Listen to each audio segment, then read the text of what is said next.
부동산 가격은 뭘로 좌우될까요? 부동산의 상승과 하락은 뭐에 따라 움직일까요? 시청자 여러분 안녕하십니까? 돈되는 부동산 박용훈 대표입니다. 오늘은 제가 서울 부동산 바닥 찍었는지 한번 알아볼 텐데요. 최근 굉장히 많은 얘기가 오가고 있습니다. 바닥을 찍었다, 상승기로 돌아섰다, 아니면 하락장의 반등기다 얘기가 많이 나오고 있는데요. 전국적으로 볼 게 아니고요. 제가 늘 말씀드린 것처럼 우리는 투자는 어디다 해야 된다? 서울에다. 그것도 핵심지에다 해야 된다고 늘 말씀드렸죠. 그래서 오늘은 서울 부동산 바닥을 찍었는지 자료를 보면서 말씀드리겠습니다. 세 가지 정도로 포인트를 갖추고 알아볼 텐데요. 모든 재화 상품의 가격은 무엇으로 결정된다. 모든 재화의 가격, 아파트 가격도 마찬가지겠지만 뭘로 결정될까요? 바로 수요와 공급으로 결정이 됩니다. 수요가 많고 공급이 적으면 가격은 올라갈 수밖에 없겠죠. 수요는 줄어들고 공급이 올라가면 가격은 하락할 수밖에 없습니다. 그래서 부동산 시장을 중심으로 해서 수요와 공급이 어떻게 되는지 알아볼 거고요. 두 번째는 또 부동산 가격은 뭘로 좌우될까요? 바로 부동산 정부 정책입니다. 정책에 따라 정말 집값이 급등할 수도 있고요.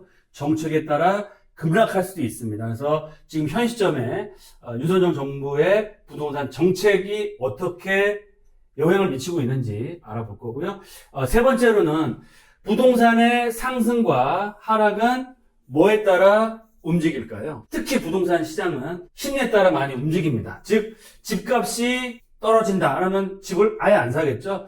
집값이 올라간다 그러면 사람들이 집을 사겠죠. 집값이 어떻게 될지 모르겠다 라고 하면 거래량도 없고 보합으로 가겠죠. 그래서 부동산의 상승과 하락은 투자자들의 심리에 따라서 굉장히 많이 움직이는데요. 그 심리가 어떻게 변하고 있는지 알아보겠습니다. 모든 재화의 가격은 수요와 공급으로 결정된다라고 말씀을 드렸죠. 그러면 서울권역, 최근 10년간 서울의 연간 입주 물량을 좀 살펴보겠습니다. 서울시의 평균 주택 수요는 국토부 자료에 따르면 약 5만 5천 세대 정도가 되는데요. 아파트 수요는 1년에 4만 세대 정도의 수요가 늘 발생하고 있습니다. 10년 동안 서울시의 아파트 공급이 어느 정도였느냐? 10년 평균 한 3만 3천 세대 정도가 공급이 됐습니다. 그러면 지나온 10년 동안 아파트에 공급이 많았을까요? 수요가 많았을까요? 공급은 적고 3만 3천 세대고 수요는 4만 세대였죠. 그러면 1년에 약 7천 세대 정도가 공급이 부족했고요. 10년 기준으로는 약 7만 세대 정도가 부족했다라고 보시면 좋을 것 같습니다. 그래서 서울은 늘 아시는 것처럼 물론 지금 재작년 하반기 연말부터 시작된 부동산 하락 장세로 인해서 서울권역의 아파트 가격도 약보합세 지역에 따라 틀리지만 보이고 있는데요. 그럼에도 불구하고 수급 면에서 수요보다 공급이 훨씬 적었다라고 보시면 좋을 것 같고요. 지금까지 연간 입주 물량도 부족했지만 투자는 뭘까요? 앞으로 지금보다는 앞으로 2년, 3년, 5년, 10년 후에 가격이 올라갈 거다라고 하면 투자를 해야겠죠. 떨어질 거다라고 하면 당연히 사면 안 될 거고요. 그러면 수급 면에서 봤을 때 현재부터 앞으로 5년 동안 서울의 연간 입주 물량을 보면 수급을 알 수 있겠죠. 서울시 아파트 수요는 말씀드린 것처럼 1년에 한 4만 세대 정도 되는데 5년 동안 하면 20만 세대가 공급이 돼야 됩니다. 하지만 서울시의 아파트 5년 안에 공급 물량이 약 6만 3,300세대 정도밖에 안 됩니다. 그러면 수요는 20만인데 공급은 6만 3,300세대밖에 안 된다? 그러면 공급 부족 자체가 10년 동안보다 5년간의 공급 부족 물량이 거의 2배 가까이 공급이 부족하다. 13만 6천 세대 넘게 공급이 부족하다라는 데이터가 나와 있습니다. 그래서 지금 현 시점으로는 분위기, 또 뭐 금리 상승이나 여러 가지 경제적인 여건에 의해서 서울 아파트 값의 조정을 아직도 받고, 물론 일부 지역은 지금 바닥을 찍고 상승세로 터닝을 해서 신고가도 나오고 있지만 앞으로의 공급 부족에 따라 집값 상승은 될 수밖에 없다라고 판단을 하셔야 됩니다. 데이터를 좀 보겠습니다. 최근 10년간 연간 입주 물량 말씀드린 것처럼 10년 평균이 약 3만 3천 가구가 필요한데 2014년도 좀 높았고요. 쭉 보시면 10년 동안 거의 마이너스, 2018년도에 플러스, 2019년, 20년까지는 그 전에 입주 물량이 좀 있었습니다. 그래서 거의 5만 가구 입주가 됐고 21년도에 3만 3천 2022 2만 4천 가구로 좀 줄어들었는데요. 과거의 자료도 자료지만 앞으로 투자할 때는 현재보다는 미래의 가치나 수급면을 보시고 투자를 하셔야 되는데 10년 평균 3만 3천 가구에서 올해 2만 6천 가구가 입주를 하고요.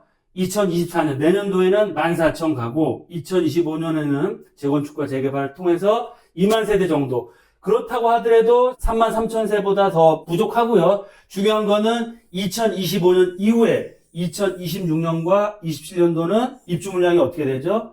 거의 1000세대가 안 되거나 1000세대밖에 없습니다. 이 얘기는 뭐냐면 공급 제로다. 그래서 언론에서 기사를 보시면 최근에 서울시나 정부에서도 서울시의 그런 공급을 위해서 재건축이나 재개발, 규제 완화를 통해서 공급을 한다고 굉장히 드라이브를 걸고 있지만 지금 규제 완화를 통해서 활성화를 한다고 하더라도 재건축, 재개발 사업이 2, 3년 후에 당장 입주를 할 수가 없지 않습니까? 최소한 10년까지 갈 수 있는데 그러면 앞으로 2, 3년 후에 공급 부족으로 인한 가격 상승이 걱정된다라는 기사가 나오고 있고요. 금리가 인하되거나 경기가 굉장히 좋아지면 서울의 특히 핵심 지역 같은 경우는 집값이 상승이 아니고 급등을 할 수도 있는 조건을 갖추고 있다라고 보시면 좋을 것 같습니다. 수급 면에서. 두 번째로 부동산 가격은 정부 정책으로 좌우된다라고 말씀을 드렸죠. 한 3가지 정도로 정부 정책에 대해서 좀 알아보겠습니다. 첫 번째로 윤석열 정부 출범해서 각종 부동산 규제를 완화하고 있습니다. 문정부 때의 규제가 거의 다 철폐되거나 완화되고 있는데요. 대출 15억 이상도 대출하고 세금, 다주택자 양도세도 완화나 폐지를 하고 있고요. 청약 규제 또한 완화를 하고 있으면서 전방위적으로 부동산 규제 완화를 하고 있다. 그 얘기는 뭐냐면 정책이 굉장히 우호적이기 때문에 집값 급락의 요소를 방어를 해주고 있다라고 보시면 좋겠습니다. 특히 서울권역 같은 경우는 지금 바닥을 찍고 상승으로 턴하는 지역들이 계속해서 나오고 있죠. 상급지 중심으로 해서. 두 번째는 서울시 정책, 오세훈 시장의 정책은 뭐냐면 서울시의 경쟁력을 활성화하는 겁니다. 즉 서울의 핵심 지역 개발에 올인한다고 표현할 정도로 정말로 많은 대규모 개발 계획들을 발표를 하고 있는데 화이트 조닝을 선정해서 용적률 1000% 이상의 개발을 하겠다고 발표를 했습니다. 세운식으로 대표되는 도심권, 용산 국제업무단지와 전자상가 통합 개발, 또 여의도 금융특구, 또 성수권역, 성수 전략정비구역까지도 축수 규제를 폐지하고 3표 레미콘 부지에 조금 랜드마크가 들어올 예정이기 때문에 서울 핵심 지역에 정말 용적률 1000%가 넘는 랜드마크들이 개발이 될 예정이다. 이런 랜드마크가 개발이 되면 어떻게 되죠? 집값, 땅값은 올라갈 수밖에 없죠. 그럼 이런 핵심적인 개발 지역에 주변 지역의 땅값은 어떻게 될까요? 같이 따라 올라갈 수밖에 없고요. 이런 랜드마크 주변 지역의 아파트 또는 재개발 지역, 재건축 지역의 가격은 동반 상승할 수밖에 없다라고 보시면 좋겠습니다. 그리고 세 번째로 서울시에서 핵심 지역 개발 또한 규제 완화를 통해서 굉장히 많이 활성화를 하려고 추진하고 있지만 특히 우리 투자자 입장에서는 정비사업 활성화를 굉장히 주목해야 됩니다. 정비사업, 신통방식, 역세권 시프트, 모아주택, 재건축도 신통기획을 통해서 빠른 사업 진행을 하려고 준비를 하고 있는데 각종 규제 완화 또 용적률도 상향시켜주고 있고요. 또한 재개발 지역 같은 경우는 수시 접수를 통해서 굉장히 올인하고 있습니다. 보시는 것처럼 용산으로 대표되는 국제업무단지와 전자상가의 통합 연계 개발, 용적률 무려 1000%가 넘는 개발 계획들이 확정 발표가 됐고요. 오세훈 시장 출범해서 신통기획 재건축뿐만 아니고요. 재개발 중심이고 모아타운 같은 경우는 앞으로 3년 안에 100여 곳을 소규모 주택 재개발을 추진하려고 발표를 한 상태이기 때문에 정말 앞으로 서울시의 정책 자체가 개발에 올인한다. 역세권 핵심적인 대규모 개발뿐만 아니고요. 정비사업 또한 정말로 규제 완화를 통해서 정책들을 펼치고 있다. 따라서 서울 권역의 부동산 가격은 앞으로 개발에 의해서 상승할 가능성이 커질 수밖에 없다라고 보시면 좋겠습니다. 네, 그리고 부동산 상승과 하락은 투자자들의 심리에 따라서 움직일 수밖에 없습니다. 이런 심리가 작년 연말이 거의 바닥이었던 것 같고요. 올 봄을 기점으로 해서 굉장히 많이 바뀌고 있는데요. 한 3가지 정도로 좀 말씀드리면 첫 번째로 서울에서도 강남 3구나 용산 지역을 중심으로 한 이 선도 지역 가격 상승이 되고 있고요. 매수 심리가 살아나고 있습니다. 그래서 작년까지는 매도, 관망에서 이제는 사자라는 데이터가 나오고 있습니다. 주택가격 전망지수를 보시더라도 과거에는 100에서 114까지 2020년 초중반까지 되다가 가격 하락으로 인해서 매수 심리가 작년 2022년 12월 올 1월이 거의 60대로 바닥을 찍었습니다. 100을 기준해서 적으면 심리가 사자가 아니고 팔자가 더 센 거고요. 100을 기준으로 해서 올라가면 사자로 바뀐다는 얘기입니다. 그러면 100까지 벌써 올라왔다. 이제는 사야겠다 생각들을 많이 하고 있다라고 보시면 좋을 것 같고요. 두 번째로는 신규 청약 시장이 정말로 활성화가 되고 있습니다. 얼마 전에 줍줍으로 해서 수십만 대 1의 경쟁률이 나왔는데요. 그런 두 가구 모집에 몇십만 명이 청약을 해서 청약 경쟁률을 발휘를 했습니다. 그 극단적인 예 말고도 신규 청약 시장이 굉장히 많이 활성화되고 있는데 서울 청약 경쟁률은 50대 1이 넘어가고 있습니다. 일단 수도권 청약 경쟁률을 보시면 올 초까지만 해도 채 1이 안 됐죠. 마이너스라고 보시면 돼서 청약을 안 하겠다라는 심리가 굉장히 컸지만 올 초 2, 3월 달에는 2대1, 6대1 나왔다가 6월 달에는 벌써 24대 1이라는 경쟁률이 나오고 있고요. 서울은 더 드라마틱하게 변하고 있습니다. 작년 초반에는 거의 30대 1 나오다가 작년 중반에는 6대 1 그리고 올 상반기에는 무려 10배 가까이 상승을 했죠. 보시면 아시겠지만 50대 1이 넘어가고 있습니다. 그만큼 작년 연말 올 초가 바닥이었고 이제는 사자, 청약을 받자 라는 청약시장도 분위기가 바뀌고 있다라고 말씀드리겠고요. 거기에 따라서 세 번째로는 주택 거래량도 굉장히 많이 폭발적으로 늘어나고 있습니다.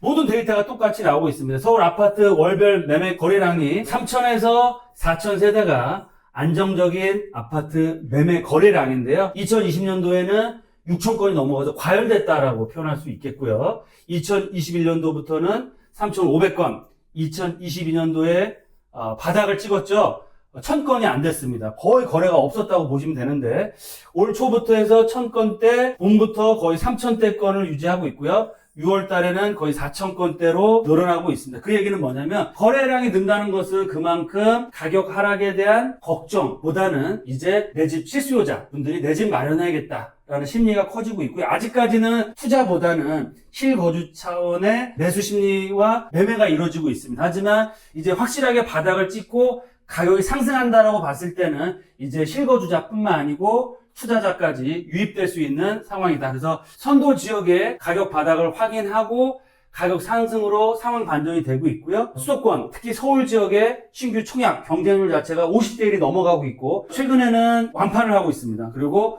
주택 거래량, 적정 거래량이 일어나면서 이제 가격 상승을 준비하고 있다라고 보시면 좋겠습니다. 투자 상담은 02-749-6301 선착순 예약제로 운영이 되고 있습니다. 나를 위해, 내 자녀를 위해 바로 전화주세요. 이렇게 해서 세 가지 포인트로 현재 서울 부동산 시장에 대해서 알아봤고요.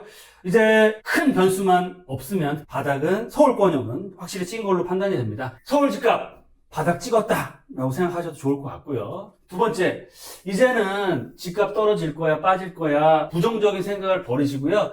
이제는 시장을 좀 더 긍정적인 마인드로 바꾸시고, 신문도 많이 보시고, 시장 상황도 모니터링 하시고, 저희 방송도 많이 보시면서 시장을 잘 주시하시고, 각자 투자자분들의 위치에 따라서 투자 기회를 살펴보시는 게 좋겠다라고 말씀을 드리겠습니다. 또한 마지막으로 세 번째로 부동산 투자 절대 법칙이 있습니다. 뭘까요? 서울은 항상 공급보다는 수요 초과 지역이다. 서울 투자는 안전자산이면서 향후에 큰 수익을 줄 수 있는 유일한 지역이 바로 수요 초과인 서울 지역이다라고 말씀드리겠고요. 늘 말씀드립니다. 모든 재화, 부동산 가격은 수요와 공급, 수급에 의해서 결정이 되는데 공급이 급감한 이후에는 급등이 왔습니다. 공급이 급감한 이후에는 가격 상승이 아니고요. 급등이 왔는데 과거 자료를 좀 보여드리면 공급과 집값의 상관관계 봅니다. 10년 전으로 돌아가 볼게요. 2020년부터 2011년까지 평균 공급이 32만 가구였는데 2008년도, 9년도에 리먼브러스 사태가 터지면서 2, 3년 동안 입주 물량이 40% 감소했습니다. 급감을 했죠. 2009년부터 2011년까지 2, 3년 정도 집값이 바닥을 헤매다가 바닥을 찍고 2012년까지 마이너스였다가 이제부터 본격적인 상승을 하고 급등을 합니다. 그 얘기는 뭐냐면 공급이 급감한 후에 경기 상승과 수급이 맞지 않으면 집값은 급등할 수밖에 없다라는 내용을 잘 보여주고 있습니다. 그래서 늘 말씀드린 것처럼 투자는 서울 그리고 핵심지, 상급지에 투자하는 게 원칙이 될 수 있을 것 같고요. 부동산 하락장이 오히려 투자 기회가 될 수 있다라고 말씀드리고요. 최근에 저희 사무실은 문의를 굉장히 많이 하시고 상담을 하시고 저희와 함께 투자를 많이 하고 계신데요. 최근에 투자를 하신 분들이 굉장히 똑똑한 분들이 많으신 것 같습니다. 집값 바닥 찍고 앞으로 상승할 거라고 판단되니 좋은 지역을 투자를 해주십시오 라는 분들이 많이 오시고 계십니다. 그런 분들, 남들이 정말 두려워할 때 용기를 가지시고 투자하신 분들이 부동산 상승기에 가장 큰 수익을 얻어갈 수 있는 승리자가 되지 않을까라고 말씀드리면서 오늘 방송 마치겠습니다. 늘 건강하시고요. 하시는 일 잘 되시길 바라시면서 특강 시간에 만나 뵙도록 하겠습니다. 감사합니다.